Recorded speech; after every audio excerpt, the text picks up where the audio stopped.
হ্যাঁ, আসসালামু আলাইকুম। এই যে আলামিন, এলাকার ছোট ভাই, এলাকার ভাই বাদার লোকজন সাথে দেখা হইলে ভালো লাগে। এই আজকে ভাই চলে আসছে আমার লোকেশনে, এই যে আলখাউনিস এরিয়াতে। এরিয়াটাই যে এরকম, হ্যাঁ, মরুভূমির মাঝখানে কিছু ক্যাম্প আছে। তো আলামিন চলে আসছে, একই একই পাশাপাশি বাড়ি। এলাকার লোকজন দেখলে ভালো লাগে। অনেক দিন পরে ওর সাথে দেখা হইলো। যাইতেছি আমরা একটু এই চা নাস্তা টাস্তা খাই, কথাবার্তা বলবো, কিছুক্ষণ সময় কাটাই। আলামিন, কিছু বলবা?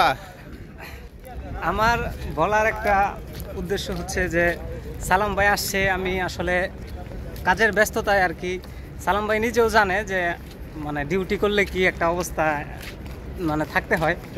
তারপরেও মানে আজকে ছুটি ছিল, তো চিন্তা ভাবনা করলাম যে ভাইয়ের সাথে একটু দেখা করে আসি, মনটা ভালো লাগবো, ভাইয়েরও ভালো লাগবো, এর জন্যই চলে আসছি। সবাই আমাদের জন্য দোয়া করবেন যাতে আমাদের সামনের ভবিষ্যৎ উজ্জ্বল হয়। ইনশাল্লাহ, অবশ্যই। ওই বাইক রাইডারে আছে তালাবাতে, খুব ভালো একটা কাজ, খুব সুবিধাজনক একটা কাজ, ভালো ইনকাম। আমিও ডিটিসি ট্যাক্সিতে আসছি, ইনশাল্লাহ ট্রেনিং পিরিয়ড চলতেছে। আগামীতে গাড়ি পেলে অবশ্যই আমরা সব একসাথে মিলেমিশে কাজ করব। সবাইকে অসংখ্য ধন্যবাদ, ভালো থাকবেন, খুদা হাফেজ। আসসালামু আলাইকুম, জয় বাংলা।